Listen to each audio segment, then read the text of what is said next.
Tommy Robinson, he's a divisive figure. Oh. Rupert Lowe's come out in support, if you like, of Tommy. What's your view?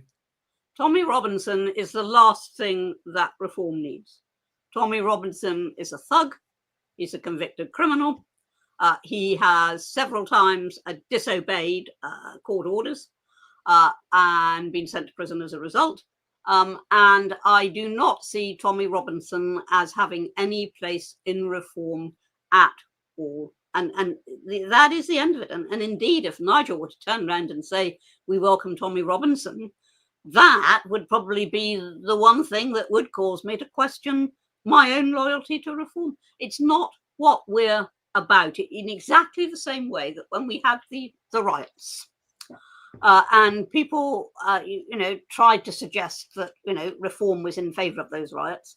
We absolutely were not. I upheld the prison sentences, the exemplary sentences that were imposed, because we are a democratic party under the rule of law. We don't want riots and we don't want Robinson.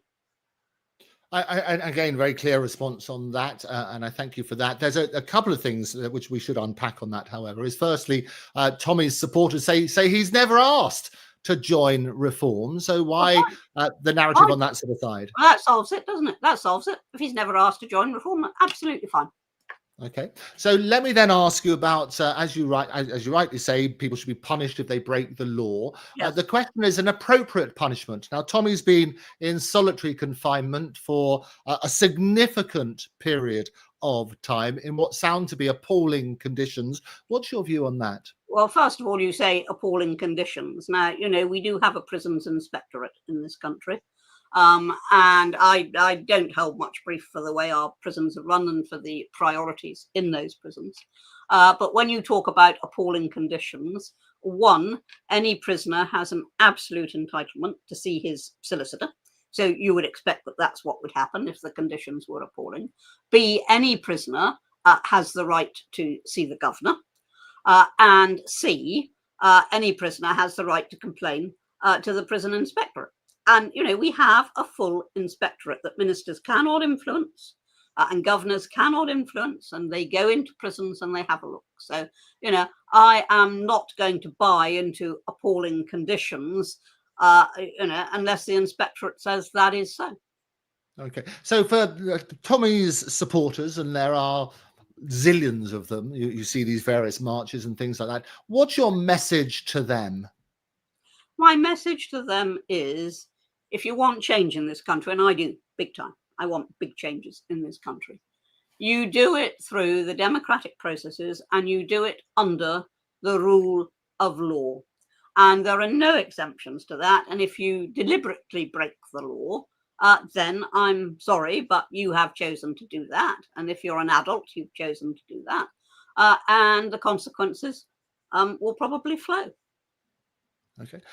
Errol Musk, who's Elon Musk's father, is a regular on the Andrew Eborn show. He's spoken very publicly and very passionately about Tommy Robinson, as indeed has Elon. Errol suggests that Tommy is rather like a Nelson Mandela character, and that one day he would make a brilliant prime minister. I guess I can guess your response. What do you say to that? Well, they're both talking out of their hats. They really are. Ridiculous. Absolutely ridiculous. What's more, they're both talking about things they have no knowledge of. Absolutely no knowledge of at all. And it's all a load of old nonsense. And I was very grateful to Nigel for standing up to Elon Musk when he said that. And it was followed by his father saying what he did, but it was Elon who initially made this comment about Tommy Robinson. I'm very grateful to Nigel for standing up to him. And we got a huge increase in membership as a result. And people thought, oh, they're not extreme nutters. They do actually believe in the rule of law. And the more we get that message over, the better. Yeah. And one of the things that we put to Errol is that there was reports that Elon might donate a sizable amount. The figure of 100 million was bandied around. Nice, wouldn't it? Yeah. To about reform. Do you know anything about that? No, I honestly don't. I read the figures at the same time, but I think I do know that nothing's materialised. So there we go. Well, one of the reasons he say that he wouldn't materialise, both Errol and Elon Musk have said that they don't think Nigel is fit to lead the party, and they much prefer Rupert Lowe.